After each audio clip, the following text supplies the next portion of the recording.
ഈശോയിലെ ഏറ്റവും സ്നേഹമുള്ളവരെ, നമ്മൾ ശാലോം നൈറ്റ് വിജിൽ ശുശ്രൂഷയിലാണ് പങ്കെടുത്തുകൊണ്ടിരിക്കുന്നത്. തുടർന്നുള്ള സമയങ്ങളിൽ ജീവനുള്ള ദൈവത്തിൻ്റെ വചനം പ്രഘോഷിക്കുവാൻ ഈ കാലഘട്ടങ്ങളിൽ അതിശക്തമായി ദൈവം ഉപയോഗിച്ചിരിക്കുന്ന ഒരു സഹോദരി ശാലോമിൻ്റെ ശുശ്രൂഷകയായ ആൻസി ആണ്. സഹോദരി ആൻസിയോട് ചേർന്നുകൊണ്ട് തുടർന്നുള്ള സമയങ്ങളിൽ നമുക്ക് കർത്താവിൻ്റെ എളിയ വചനം നമുക്ക് ശ്രവിക്കാം.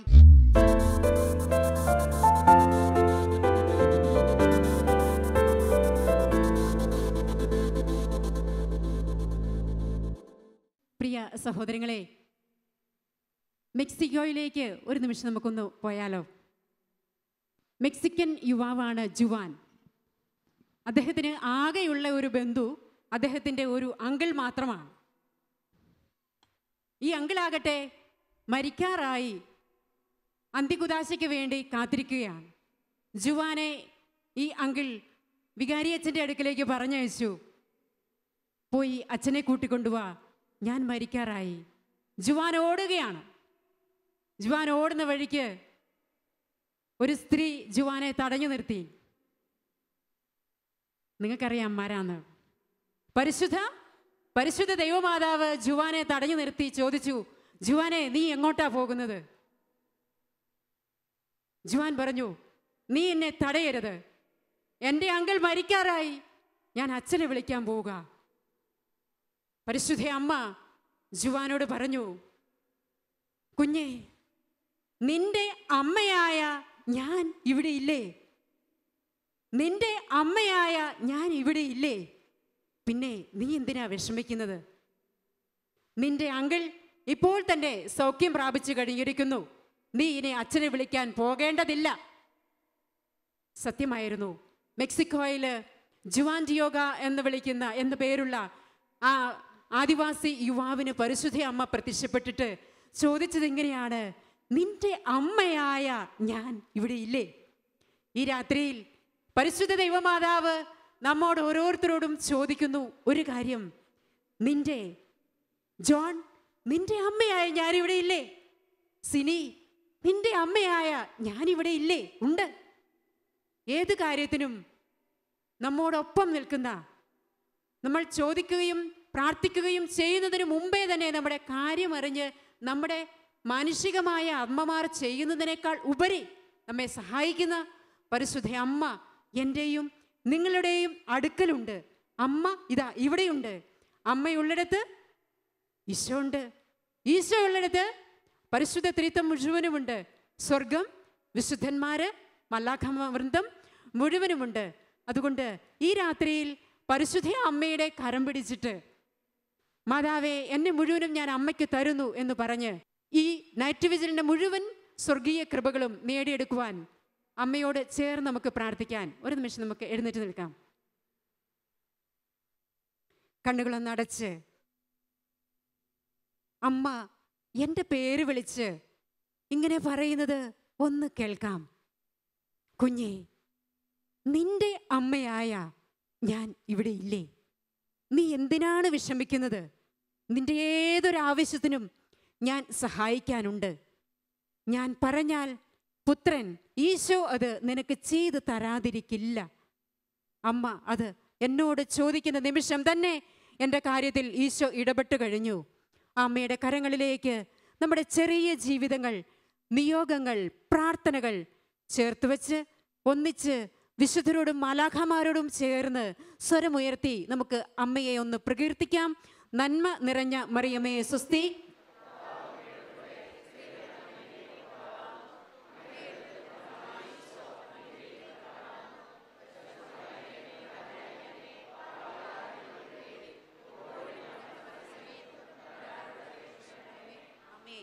വിശുദ്ധ യോസേപ്പ് പിതാവേ, സകല വിശുദ്ധരെ, മാലാഖമാരെ, ശാന്തമായിട്ട് ഇരിക്കാം. എഫെസോസുകാർക്ക് പൗലോസ് ശ്ലീഹ എഴുതിയ ലേഖനത്തിൽ ഈശോയുടെ തിരുവചനം ഇങ്ങനെ പറയുന്നു. 1-ാം അധ്യായം 4-ാമത്തെ വാക്യം, ലോക സ്ഥാപനത്തിന് മുമ്പേ അവിടുന്ന് നമ്മെ തിരഞ്ഞെടുത്തു. നമ്മൾ അമ്മയുടെ ഉദരത്തിൽ രൂപപ്പെട്ടപ്പോഴല്ല, നമ്മുടെ മാതാപിതാക്കൾ വിവാഹിതരാകാൻ തീരുമാനിച്ചപ്പോഴല്ല, നമ്മുടെ പൂർവികർ വിവാഹ ജീവിതത്തിലേക്ക് പ്രവേശിക്കുന്നതിനൊക്കെ മുമ്പേ ഈ ഭൂമി, ഈ പ്രപഞ്ചം സകലതും സൃഷ്ടിക്കുവാൻ കർത്താവ് തീരുമാനമെടുക്കുന്നതിന് മുമ്പേ അവിടുന്ന് നമ്മെ ഓരോരുത്തരെയും തിരഞ്ഞെടുത്തു. അത് തിരഞ്ഞെടുത്തത് വെറുതെയല്ല, തൻ്റെ പുത്രനായ യേശു ക്രിസ്തുവിൽ അവിടുന്ന് തിരഞ്ഞെടുത്തു. വെറുതെയല്ല, യേശു ക്രിസ്തുവിൽ തിരഞ്ഞെടുത്തു. എന്തിനു വേണ്ടിയിട്ടാണ് തിരഞ്ഞെടുത്തത്? ആ വചനം തന്നെ പറയുകയാണ്, തൻ്റെ മുമ്പിൽ സ്നേഹത്തിൽ പരിശുദ്ധരും നിഷ്കളങ്കരുമായി ആയിരിക്കുവാൻ വേണ്ടിയിട്ടാണ്. തൻ്റെ മുമ്പിൽ സ്നേഹത്തിൽ പരിശുദ്ധരും നിഷ്കളങ്കരുമായിരിക്കുവാൻ. നാം ജനിക്കുന്നതിന് മുമ്പേ, നമ്മെ സൃഷ്ടിക്കുവാൻ തീരുമാനമെടുക്കുന്നതിന് മുമ്പേ എന്ന് പറയുന്നത് പോലെ തന്നെ എന്നെക്കുറിച്ചുള്ള കർത്താവിൻ്റെ തീരുമാനം ഇതാണ്. ഈ ഭൂമിയിൽ ഞാൻ ജനിച്ച് ഏതെങ്കിലുമൊക്കെ രീതിയിൽ ജീവിച്ചങ്ങനെ കടന്നു പോകാനുള്ളതല്ല, മറിച്ച് സ്നേഹത്തിൽ പരിശുദ്ധരും നിഷ്കളങ്കരുമായി അവിടുത്തെ മുമ്പിൽ വ്യാപരിക്കുന്നതിന് വേണ്ടിയിട്ടാണ്. ഹല്ലേലൂയ, ഹല്ലേലൂയ, ഹല്ലേലൂയ. അതിനർത്ഥം എന്താ? നമ്മൾ ഓരോരുത്തരും നമ്മൾ സൃഷ്ടിക്കപ്പെട്ടിരിക്കുന്നത് ദൈവത്തിൻ്റെ ഛായയിലും സാദൃശ്യത്തിലുമാണ് എന്ന് തിരുവചനം സാക്ഷ്യപ്പെടുത്തുന്നുണ്ടല്ലേ. എങ്കിൽ ആ ദൈവപുത്രൻ്റെ സദൃശ്യരാകാൻ വേണ്ടി, മറ്റൊരു ഈശോയാകാൻ വേണ്ടിയിട്ടാണ് നമ്മൾ ജനിക്കപ്പെട്ടിരിക്കുന്നത്, സൃഷ്ടിക്കപ്പെട്ടിരിക്കുന്നത്. Hallelujah, hallelujah. സന്തോഷത്തോടെ എന്ന് പറയാം, ഹല്ലേലൂയ, ഹല്ലേലൂയ. മറ്റൊരു ക്രിസ്തുവാകാൻ വിളിക്കപ്പെട്ടവരാണ് ഞാൻ. ഹല്ലേലൂയ, ഹല്ലേലൂയ, ഹല്ലേലൂയ. സഹോദരങ്ങളെ, ഇത് വളരെ എളുപ്പമുള്ള കാര്യമാണ്. ഞാൻ പറഞ്ഞതല്ല, വിശുദ്ധ ഡൊമിനിക് സാവിയോ പറഞ്ഞതാണ്. അദ്ദേഹം പറഞ്ഞതാണ്, ക്രിസ്തുവായി രൂപാന്തരപ്പെടുവാൻ ഒരു മനുഷ്യന് വളരെ എളുപ്പമാണ്. കാരണം അവൻ സൃഷ്ടിക്കപ്പെട്ടിരിക്കുന്നത് അതിനുവേണ്ടി തന്നെ ആയതുകൊണ്ട്. എന്നിട്ട് ഇദ്ദേഹം പറയുന്നൊരു കാര്യമുണ്ട്, ഒരു വാച്ച് നിർമ്മിക്കപ്പെട്ടിരിക്കുന്നത് അതിന് പ്രത്യേകമായൊരു ഉദ്ദേശമുണ്ട്, ഒരു ലക്ഷ്യമുണ്ട്. അത് സമയം കാണിക്കുന്നതിന് വേണ്ടിയിട്ടാണ്. അതുകൊണ്ട് തന്നെ സമയം കാണിക്കുക എന്നത് വാച്ചിന് ഏറ്റവും എളുപ്പമുള്ള കാര്യമാണ്. സമയം കാണിക്കുക എന്നുള്ളതാണ് ഈ വാച്ചിൻ്റെ പണി. അതിൻ്റെ എല്ലാ കാര്യങ്ങളും, എല്ലാ യന്ത്രങ്ങളും ക്രമീകരിച്ചിരിക്കുന്നത് ഈ ഒരു ഉദ്ദേശത്തിന് വേണ്ടിയിട്ടാണ്. എന്ന് പറഞ്ഞതുപോലെ എന്നെയും നിങ്ങളെയും നമ്മുടെ ചുറ്റുമുള്ളവരെയും കുടുംബാംഗങ്ങളെയും ഒക്കെ ദൈവം സൃഷ്ടിച്ചിരിക്കുന്നത്, തിരഞ്ഞെടുത്തിരിക്കുന്നത് ഈശോയെ പോലെ ആയിത്തീരാൻ വേണ്ടിയിട്ടാണ്.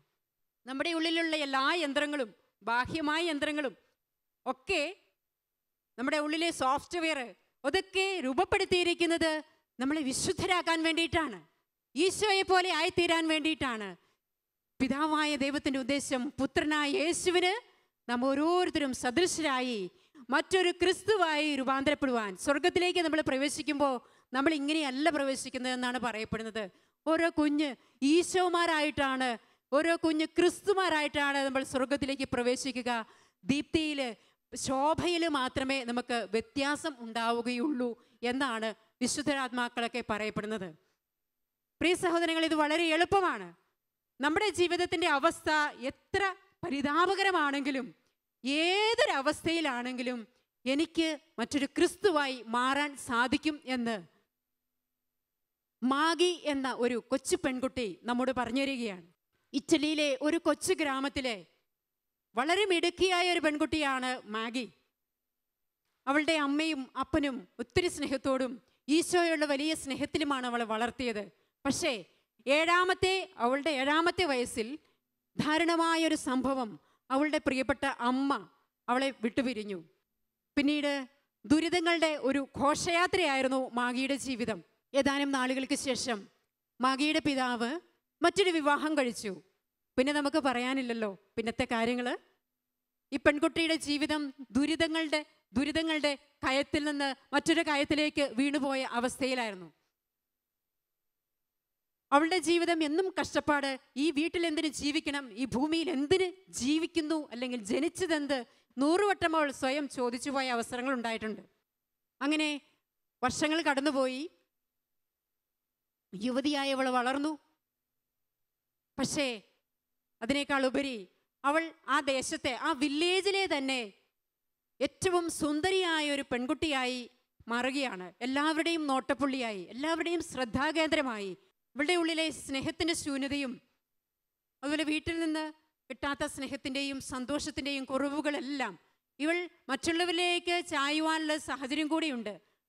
അക്കാലഘട്ടത്തിലാണ് അടുത്ത നഗരത്തിൽ നിന്ന് ഒരു സമ്പന്നനായ യുവാവ് ഇവളുടെ എത്തുന്നത്. അദ്ദേഹവും കേട്ടു ഇങ്ങനെയൊരു സൗന്ദര്യധാമത്തെക്കുറിച്ച്. ഇയാൾ അന്വേഷിക്കുകയാണ്. ഒടുവിൽ ഇവളെ കണ്ടെത്തി. അങ്ങനെ കണ്ടെത്തി ഇവളുമായിട്ട് സംസാരിച്ചു. പിന്നെ ഈ കൂടിക്കാഴ്ചകൾ കൂടെ ഉണ്ടായി. ആ ബന്ധം വളർന്നു. അവളും വീട്ടിൽ നിന്നും രക്ഷപ്പെടാൻ, അല്ലെങ്കിൽ തൻ്റെ ദാരിദ്ര്യത്തിൽ നിന്നും കഷ്ടപ്പാടുകളിൽ നിന്നുമൊക്കെ രക്ഷപ്പെടാനുള്ള ഒരു അവസരമായി ഈ യുവാവുമായിട്ടുള്ള ബന്ധം കാണുകയാണ്. ഇയാൾ പറഞ്ഞു, മകി, നീ എൻ്റെ കൂടെ പോരെ, എൻ്റെ കൂടെ പോരെ, ഞാൻ നിനക്ക് ഇപ്പോൾ ഇല്ലാത്തതെല്ലാം തരാം, എന്ത് വേണമെങ്കിലും നിനക്ക് തരാം. സ്നേഹത്തിന് സ്നേഹം, സമ്പത്തിന് സമ്പത്ത്, നല്ല വസ്ത്രം, ആഭരണങ്ങൾ, എന്ത് വേണമെങ്കിലും. അവൾക്ക് വേറൊന്നും വേണ്ടായിരുന്നു. ഇത്തിരി സ്നേഹം, ഈ കഠിന ദാരിദ്ര്യത്തിൽ നിന്നൊരു മോചനം, കഷ്ടപ്പാടുകളിൽ നിന്ന് ഒരു രക്ഷ. അവൾ രണ്ടാമതൊന്നും ചിന്തിച്ചില്ല, അയാളുടെ കൂടെ പോയി. വിവാഹം കഴിക്കാമെന്നൊക്കെയാ പറഞ്ഞത്. പക്ഷേ 9 വർഷം ഈ മനുഷ്യൻ്റെ കൂടെ ജീവിച്ചിട്ടും അയാൾ അവളെ വിവാഹം കഴിച്ചില്ല. അതിനിടയിൽ ഒരു ആൺകുഞ്ഞ് അവർക്ക് ജനിക്കുകയും ചെയ്തു. 9 വർഷമൊക്കെ കഴിഞ്ഞ് ഇവൾ ഇന്നല്ലെങ്കിൽ നാളെ തന്നെ ഇയാൾ വിവാഹം കഴിക്കുമെന്നുള്ള പ്രതീക്ഷയിൽ ഇങ്ങനെ പോകുമ്പോൾ വ്യാപാര ആവശ്യങ്ങൾക്ക് വേണ്ടി പുറത്തുപോയ ഈ യുവാവ് ഒരു ദിവസം മടങ്ങി വന്നില്ല. കാത്തിരുന്നു ഇവൾ, പ്രാർത്ഥിച്ചു. അപ്പോഴാണ് വർഷങ്ങൾക്ക് ശേഷം ദൈവത്തെ വിളിക്കാനായിട്ട് ഇവൾക്ക് തോന്നുന്നത്. 3-4 ദിവസം കഴിഞ്ഞു, വന്നില്ല. പക്ഷേ ഒരു ദിവസം ഇയാളുടെ വളർത്തുനായ ഓടിക്കതച്ച് ഇവിടെ അടുത്ത് വന്നു. ഇവക്കെന്തോ പന്തി തോന്നിയില്ല. ഇവളുടെ വസ്ത്രത്തിൽ കടിച്ചു വലിച്ച് ഇവളെ പുറത്തേക്ക് നയിക്കുകയാണ്, ബംഗ്ലാവിൻ്റെ പുറത്തേക്ക്. അങ്ങനെ ഒരു 3 കിലോമീറ്ററോളം ഇവളെ ഇവളുടെ വസ്ത്രത്തിൽ കടിച്ചു വലിച്ച് ഈ നായ ഇവളെ നടത്തിച്ചു. അങ്ങനെ പോയി വലിയൊരു ചപ്പും ചവറും കൂട്ടിയിട്ടിരിക്കുന്ന സ്ഥലത്തെത്തി ആ ചപ്പു ചവറ് ഈ നായയുടെ കാലുകൊണ്ട് ഇത് മാറ്റുകയാണ്. അങ്ങനെ മാറ്റിയിട്ട് ഇവളെ അവിടേക്ക് വീണ്ടും നയിച്ചു. അവൾ കാണുന്നത് ഇവൾ എത്രമാത്രം സ്നേഹിച്ചോ, എന്തുമാത്രം പ്രതീക്ഷ അർപ്പിച്ചോ ആ സമ്പന്ന യുവാവിൻ്റെ ജീർണിച്ച മൃതദേഹമാണ് ഈ ചപ്പുകൂനയിൽ ഇവൾക്ക് കാണുവാനായിട്ട് സാധിച്ചത്. താൻ ഒരുപാട് സ്നേഹിച്ചിരുന്നെങ്കിലും, ഒരുപാട് സമ്പത്തിനുടമയായിരുന്നെങ്കിലും, യുവാവായിരുന്നെങ്കിലും ദുർഗന്ധം വമിക്കുന്ന വൃത്തികെട്ട ഈ ശരീരം കണ്ടിട്ട് ഇവൾ മൂക്കുപൊത്തി. പക്ഷേ ഇവളുടെ പ്രതീക്ഷകൾ അവിടെ അസ്തമിക്കുകയായിരുന്നു. ഇവൾ തലയ്ക്ക് കൈകൊടുത്ത് നിലത്ത് കുത്തിയിരുന്ന് കരഞ്ഞു. ഇനി എന്ത്, മുമ്പോട്ട് പോകാൻ അവൾക്ക് ഒരു വഴിയുമില്ല. വിവാഹം പോലും കഴിക്കാത്ത അവളെങ്ങനെ ഇനി തിരിച്ച് ബംഗ്ലാവിലേക്ക് പോകും? ആരുമില്ല അവൾക്ക്, വീട്ടിലേക്ക് പോകാൻ പറ്റില്ല.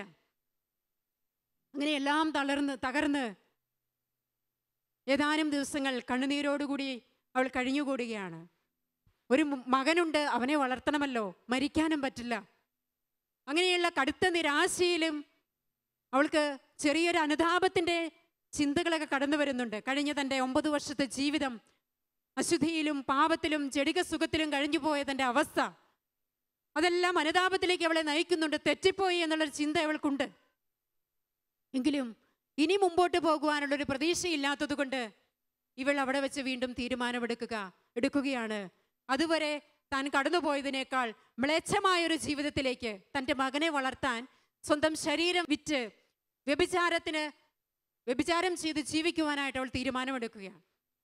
അങ്ങനെ ഇരിക്കുന്ന അവസ്ഥയിൽ 2 സ്ത്രീകൾ ഇവളെ സന്ദർശിക്കാനായിട്ട് വന്നു. അവരോട് അവൾ തൻ്റെ സങ്കട കഥകൾ മുഴുവൻ പറഞ്ഞു. ഒടുവിൽ തൻ്റെ തീരുമാനവും അവൾ അറിയിച്ചു. തനിക്ക് ഇതല്ലാതെ മറ്റൊരു വഴിയില്ല എന്ന് അവൾ അവരോട് പറഞ്ഞു. പക്ഷേ ഈ സ്ത്രീകൾ ഇവളോട് പറഞ്ഞു, തെറ്റാണ് കുഞ്ഞെ നിന്റെ തീരുമാനം, ഇങ്ങനെയല്ല പോകേണ്ടത്. അനുതാപത്തിലേക്ക് മാഗിയെ ഈ സഹോദരിമാർ നയിക്കുകയാണ്. പിന്നീട് അവളോട് പറഞ്ഞു, നീ ബംഗ്ലാവിൽ നിന്നും ഇറങ്ങിപ്പോരുക, നിനക്ക് പറ്റിയ സ്ഥലം ഞങ്ങൾ കാണിച്ചു തരാം. അങ്ങനെ ഫ്രാൻസിസ്കൻ ആശ്രമത്തിലേക്ക് ഇവളെ നയിച്ചു. അവിടെ ഒരു വൈദികനെ ഇവളുടെ കാര്യങ്ങളെല്ലാം പറഞ്ഞ് ഇവളുടെ ഉത്തരവാദിത്തം ഏൽപ്പിക്കുകയാണ്. ഈ വൈദികൻ ഇവളോട് പറഞ്ഞു, നീ പരസ്യമായി പാപം ചെയ്ത് മറ്റുള്ളവർക്ക് ദുർമാതൃക കാണിച്ച വ്യക്തിയാണ്. അതുകൊണ്ട് നീ പരസ്യമായി തന്നെ ഇതിന് പരിഹാരം ചെയ്യണം. തയ്യാറാണോ? എങ്കിൽ നിനക്ക് മുമ്പോട്ട് പോകാം, അല്ലെങ്കിൽ നിനക്ക് നിന്റെ പഴയ ജീവിതത്തിലേക്ക് മടങ്ങിപ്പോകാം. അവൾ പറഞ്ഞു, തയ്യാറാണ് അച്ഛാ, തയ്യാറാണ് ഞാൻ. എങ്കിൽ നീ നിന്റെ ദേശത്തും നീ ഇപ്പോൾ ആയിരിക്കുന്ന സ്ഥലത്തും ദുർമാതൃകയ്ക്ക് കാരണമായ സ്ഥലങ്ങളിൽ പരസ്യമായി നിന്റെ കഴുത്തിൽ വലിയൊരു കയർ കെട്ടി ഞാൻ ഇന്ന ഇന്ന പാപങ്ങൾ ചെയ്തിട്ടുണ്ട് എന്ന് ഉറക്കെ പറഞ്ഞ് ഈ തെരുവിലൂടെ നടക്കണം. ഒപ്പം ദേവാലയത്തിൽ വന്ന് വിശുദ്ധ ബലിക്ക് മുമ്പായിട്ട് നിന്റെ പാപങ്ങൾ ഏറ്റുപറയുകയും പരസ്യമായി ഏറ്റുപറയുകയും വേണം. അങ്ങനെ മാഗി തീരുമാനമെടുത്തു. ഈ കാര്യങ്ങളെല്ലാം അവൾ ചെയ്തു. വലിയൊരു അനുതാപത്തിലേക്കാണ് മാഗി കടന്നു വന്നത്. ഈ അനുതാപം അവളെ സ്വയം പരിത്യാഗത്തിലേക്കും പ്രാർത്ഥനയിലേക്കും നയിച്ചു. അവൾ ഈ ഫ്രാൻസിസ്കൻ ആശ്രമത്തിനടുത്തായി ചെറിയൊരു കൂടിൽ കെട്ടി അവിടെ പ്രാർത്ഥനയിൽ ചെലവിട്ടു. വളരെ അത്യാവശ്യം ആർക്കെങ്കിലും സഹായം ആവശ്യമുണ്ടെങ്കിൽ മാത്രമേ അവൾ പുറത്തു പോയിരുന്നുള്ളൂ. ആ നാളുകളിൽ ഇവളുടെ സുഹൃത്തുക്കൾ വഴി അവളുടെ മകനെ പഠിപ്പിക്കാൻ മറ്റൊരു സ്ഥലത്തേക്ക് അയക്കാൻ കഴിഞ്ഞു. പിന്നീട് ഈ മകൻ ഒരു വൈദികനായി തീർന്നു, വലിയൊരു വചനപ്രഘോഷകനായി തീർന്നു. നിരന്തരമായ അനുതാപവും പ്രായശ്ചിത്ത പ്രവൃത്തികളും പ്രാർത്ഥനയും വഴി ഈ മാഗി തൻ്റെ ജീവിതത്തെ രൂപാന്തരപ്പെടുത്തുകയാണ്. ദൈവത്തെ ഉപേക്ഷിച്ച് പോയിട്ട്, ദൈവത്തെ വകവയ്ക്കാതെ കടന്നുപോയിട്ട്, ദൈവം പിന്നാലെ നടന്ന് തിരിച്ചു പിടിച്ച ഒരു പാപിയാണ് മാഗി എന്ന് ചരിത്രം ഇവളെക്കുറിച്ച് രേഖപ്പെടുത്തുന്നു. പിന്നീട് മാഗിയെ നമ്മൾ കാണുന്നത് അനേകർ ഇവളെ തേടി വരുന്നതായിട്ടാണ്. അത് ആദ്യകാലങ്ങളിൽ ഇവളുടെ സൗന്ദര്യം കണ്ട് തേടി വന്നതുപോലെയല്ല, മറിച്ച് ഇവളുടെ ശരീരത്തിൽ നിന്ന്, ഇവളുടെ പ്രാർത്ഥനയിൽ നിന്ന്, ഇവളുടെ ആത്മാവിൽ നിന്ന് പുറത്തേക്ക് ഒഴുകുന്ന ദൈവിക ശക്തി സ്വീകരിക്കാൻ വേണ്ടിയിട്ടാണ്. പല മെത്രാന്മാരും വൈദികരും ഒക്കെ ഇവളുടെ അനുഗ്രഹം തേടുന്നതിന് വേണ്ടി കടന്നു വന്നിരുന്നു എന്നാണ് ചരിത്രം പറയുന്നത്. ഈ വ്യക്തിയാണ് 13-ാം ബെനഡിക്റ്റ് മാർപ്പാപ്പ വിശുദ്ധിയായി ഉയർത്തിയ വിശുദ്ധ മാർഗരറ്റ്, കൊറട്ടോണയിലെ വിശുദ്ധ മാർഗരറ്റ്. പ്രിയ സഹോദരങ്ങളെ, എത്രമേൽ അധപ്പതിച്ച്, എത്രമേൽ മറ്റുള്ളവർക്ക് ദുർമാതൃകയായി തീർന്നാലും നമ്മുടെ ജീവിതം ദൈവത്തിന് എടുത്ത് ഉയർത്തുവാൻ സാധിക്കും. അവിടുന്ന് ആരെയും കൈവിടുകയില്ല എന്നാണ് ഈ മാഗിയിലൂടെ, വിശുദ്ധ മാർഗരറ്റിലൂടെ കർത്താവ് നമ്മെ ഓർമ്മപ്പെടുത്തുന്നത്. സഭയിൽ അവളെക്കുറിച്ച് പറഞ്ഞ ആ വാക്ക് മാർപ്പാപ്പ വിശുദ്ധിയായി പ്രഖ്യാപിച്ചപ്പോൾ പറഞ്ഞത് ഇതാണ്: ദൈവത്തെ തിരസ്കരിച്ചിട്ടും ദൈവം പിന്നാലെ പോയി അവളെ കണ്ടെടുത്തി തിരിച്ചു പിടിച്ച് വിശുദ്ധിയായി ഉയർത്തിയ ഒരു പാപിയാണ് വിശുദ്ധ മാർഗരറ്റ്. അങ്ങനെയെങ്കിൽ പ്രിയ സഹോദരങ്ങളെ, നമ്മുടെ ജീവിതം എത്രമാത്രം അധപ്പതിച്ചതാണെങ്കിലും, എത്രമേൽ ധാരണമാണ് നമ്മുടെ അവസ്ഥയെങ്കിലും, കർത്താവിന് നമ്മളെ തിരിച്ചെടുക്കുവാനായിട്ട് സാധിക്കും. കർത്താവിന് നമ്മളെ പടുത്തുയർത്തുവാനായിട്ട് സാധിക്കും. സിസ്റ്റർ നഥാലിയോട്, മിസ്റ്റിക്കായ സിസ്റ്റർ നഥാലിയോട് ഈശോ പറഞ്ഞു, ഒരു ആത്മാവിൻ്റെ അവസ്ഥ അഴുകിയ മൃതശരീരം പോലെയാണെങ്കിലും ദൈവം അതിനെ കാണുന്നത് അങ്ങനെയല്ല, മറിച്ച് തൻ്റെ പൊന്നോമന കുഞ്ഞായിട്ടാണ് കാണുന്നത്. ഈ ആത്മാവ് തൻ്റെ ധാരണമായ അവസ്ഥയിലേക്ക് നോക്കാതിരുന്നാൽ മതി, മറിച്ച് എന്നിലേക്ക് നോക്കുക. ഈശോയിലേക്ക് നോക്കിയാൽ ഈശോ കാണുന്നത് പോലെ അവനും തന്നെ കാണാനായിട്ട് സാധിക്കും. എത്രമേൽ തകർന്ന് തരിപ്പണമായ അവസ്ഥയിലാണോ, കല്ലറയിൽ അടക്കപ്പെട്ട അവസ്ഥയിലാണോ ഞാൻ, എങ്കിലും കർത്താവിന്റെ തിരുവചനം എസെക്കിയേലിന്റെ പ്രവചനങ്ങളിൽ 37:12 പറയുന്നു, ദൈവമായ കർത്താവ് അരുളി ചെയ്യുന്നു, എൻ്റെ ജനമേ, കല്ലറകൾ തുറന്ന് ഞാൻ നിങ്ങളെ ഉയർത്തും. Hallelujah, hallelujah. എൻ്റെ ജനമേ, കല്ലറകൾ തുറന്ന് ഞാൻ നിങ്ങളെ ഉയർത്തും. വിശുദ്ധ ഫൗസ്റ്റീനായോട് ഈശോ പറഞ്ഞു, നിങ്ങളുടെ പാപങ്ങൾ ഈ കടൽ തീരത്തെ മണൽ തരിക പോലെ എത്ര അസംഖ്യമാണെങ്കിലും എനിക്കതൊന്നും പ്രശ്നമല്ല. എൻ്റെ അഗാധമായ കരുണയിൽ ഞാൻ അവയെല്ലാം താഴ്ത്തിക്കളയും. ഒരു പാപിക്ക് എത്രമേൽ കഠിനമായ പാപിയാണെങ്കിലും എൻ്റെ അടുക്കലേക്ക് വരുവാൻ വിഷമിക്കേണ്ടതായിട്ടില്ല. കാരണം ഞാൻ അവനെ പാപിയായിട്ടല്ല കാണുന്നത്, എൻ്റെ കുഞ്ഞായിട്ടാ, എൻ്റെ സ്വന്തം മകനും മകളുമായിട്ടാണ് ഞാൻ കാണുന്നത്. അതുകൊണ്ട് എൻ്റെ അടുക്കൽ വരുവാൻ ഏറ്റവും യോഗ്യതയുള്ളത് ഏറ്റവും പാപി എന്ന് ചിന്തിക്കുന്ന വ്യക്തിയാണ്.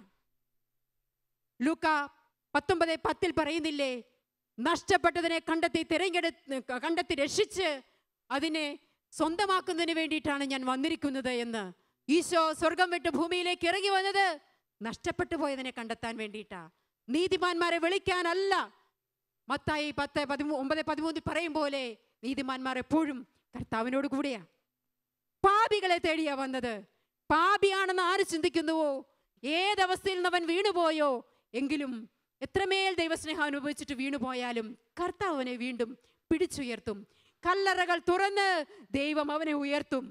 അതുകൊണ്ട് പ്രിയപ്പെട്ടവരെ, ഇന്നത്തെ ഈ രാത്രിയിൽ കർത്താവിൻ്റെ ഒരു പുനരുത്ഥാനത്തിൻ്റെ ശക്തി എൻ്റെ ജീവിതത്തിൽ നിറയപ്പെടുവാൻ വേണ്ടി നമുക്ക് പ്രാർത്ഥിക്കാം.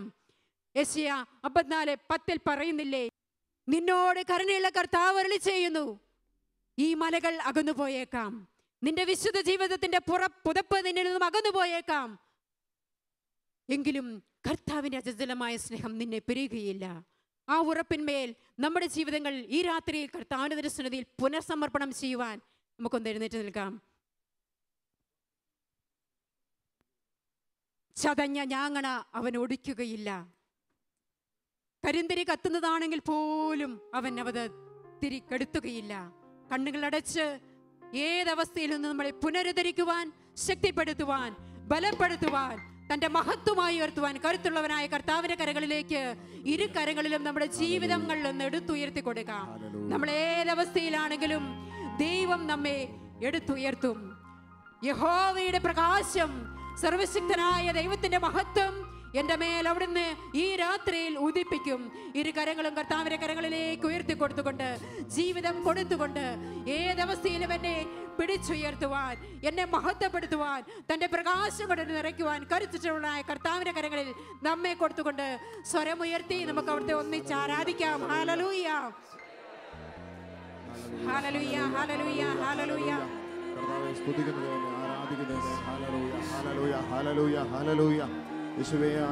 സ്വതന്ത്രമായിട്ട് ആരാധിക്കാൻ നമ്മളെ തന്നെ വിട്ടുകൊടുത്തുകൊണ്ട്, നമ്മെ തന്നെ വിട്ടുകൊടുത്തുകൊണ്ട് കരുണയുള്ള കർത്താവിന്റെ കരങ്ങളിലേക്ക് ഏത് ചീഞ്ഞളിഞ്ഞ അവസ്ഥയിലും എത്ര മാലിന്യങ്ങളിലും നമ്മളെ പുൽകുവാൻ, കോരിയെടുക്കുവാൻ കടന്നു വരുന്ന ഈശോയുടെ കരങ്ങളിൽ കൊടുത്തുകൊണ്ട് വിശുദ്ധീകരിച്ച് ഒരു വിശുദ്ധിയായി ഉയർത്തുവാൻ, നമ്മെ കടന്നു വരുന്ന ഒരു വിശുദ്ധനായി മാറ്റുവാൻ കരം നീട്ടി പിടിച്ചിരിക്കുന്ന കർത്താവിന്റെ കരങ്ങളിലേക്ക് കൊടുത്ത് നമുക്ക് അവിടെ ആരാധിക്കാം. ഹല്ലേലൂയ, ഹല്ലേലൂയ, ഹല്ലേലൂയ, ഹല്ലേലൂയ, ഹല്ലേലൂയ, ഹല്ലേലൂയ, ഹല്ലേലൂയ, ഹല്ലേലൂയ, ഹല്ലേലൂയ, ഹല്ലേലൂയ. കരങ്ങൾ കൂപ്പി പരിശുദ്ധ അമ്മയുടെ കരങ്ങളിലേക്ക് നമ്മുടെ പാവപ്പെട്ട ജീവിതങ്ങളെ കൊടുക്കാം. ലോകസ്ഥാപനത്തിന് മുമ്പേ തൻ്റെ മുമ്പിൽ സ്നേഹത്തിൽ പരിശുദ്ധരും നിഷ്കളങ്കരുമായി വ്യാപരിക്കുവാൻ ദൈവം യേശുക്രിസ്തുവിൽ തിരഞ്ഞെടുക്കപ്പെട്ട വിശുദ്ധരാകുവാൻ, ഈശോയെ പോലെ ആകുവാൻ തിരഞ്ഞെടുക്കപ്പെട്ട നമ്മുടെ പാവപ്പെട്ട ജീവിതങ്ങൾ ഈശോയെ പോലെ ആക്കുവാൻ പരിശുദ്ധ അമ്മയ്ക്കാണ് ഏറ്റവും അധികം സാധിക്കുക. അമ്മയുടെ കരങ്ങളിൽ ഈ കൂപ്പുകരങ്ങൾ വെച്ചു കൊടുക്കാം. അമ്മേ, എന്നെ ഒരു വിശുദ്ധനാക്കണമേ. അമ്മേ, എന്നെ ഒരു വിശുദ്ധിയാക്കണമേ. ഈശോയെ പോലെ ആക്കണമേ. ഒന്നിച്ച് അമ്മയെ വിളിക്കാം. നന്മ നിറഞ്ഞ മറിയമേ സ്വസ്തി.